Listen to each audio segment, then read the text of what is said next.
Hi, this is Dean at 6 Cent Support. I'm going to show a quick video of how to extract the software from an existing controller of the DDC family, either a DDC4000 series or a DDC420.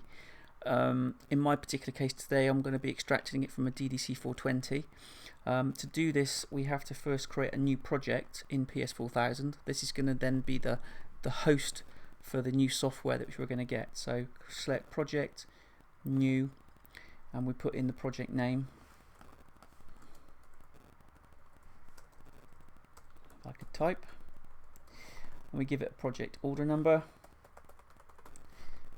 something unique and you haven't used before, and we disable trick, and we turn quantity on off.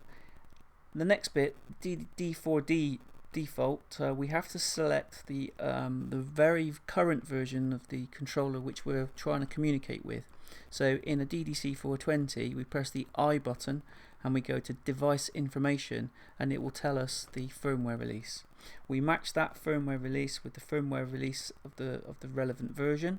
So in my particular case, the controller is 2.704. and that's going to be system release J, but in your case it may be 2.03, in which case you'd select release G.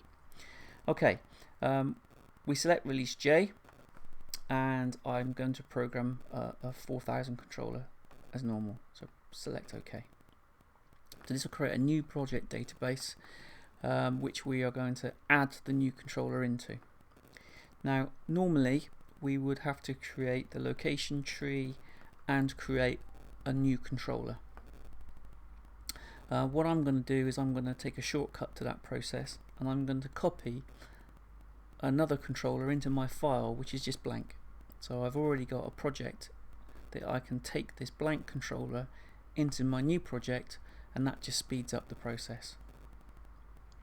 So I'll wait for the database to be created, and I will then insert my blank controller. So to do that, I right click on the test project and I say copy title from, and I'm going to copy my blank project controller from my database, which is called DDC and FBU startup project. This is a file that I've already created and is already installed on my PS4000 system, so I can just extract the controller from that system. The file that I'm copying it from is a PS5 project with the project number of 6666666, and you can find a copy of that project if you want to use it on the support forum download section in the PS4000 project group. It's just a standard PS5 file which you can then restore into your PS4000 system, and then you can use that for any ongoing project creation. It's just a shortcut to get you straight to get to the programming stages as quickly as possible. So now I've got my new controller installed, I've got my plant, I've got my field, I've got everything, I've got the DDC controller, my network. It's got 3 FBUs already configured on it, but if I go into the controller itself, there's no software inside it.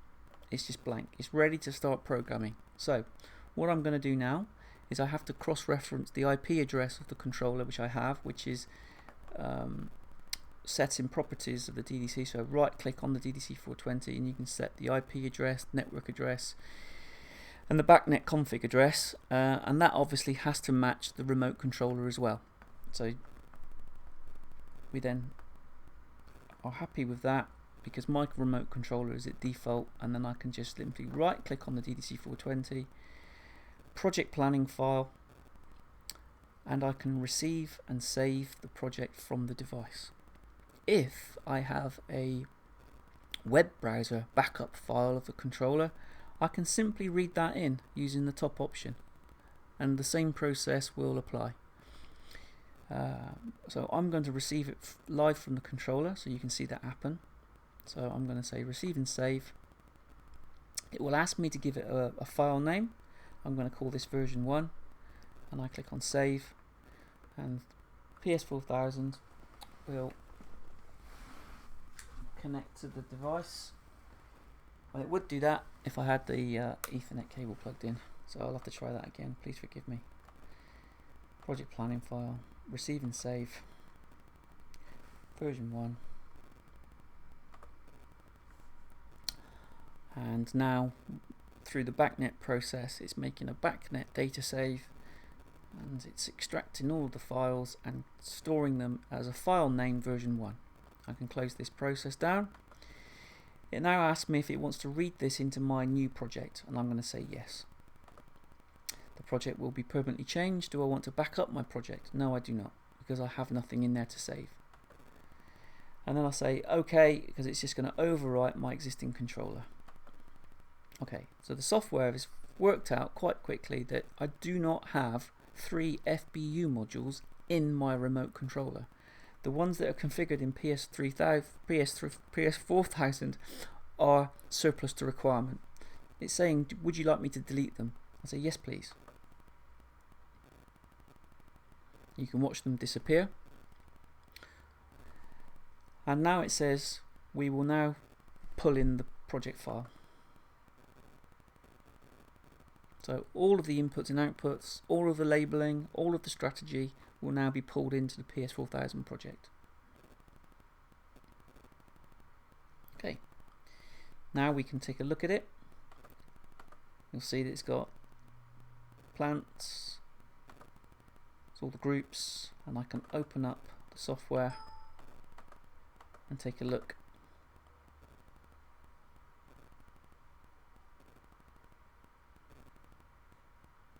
Okay, now the modules that reside in the controller currently don't have any locations on the strategy pages, so we could spend the time and move all the modules to view all of their positions and links and work out the strategy.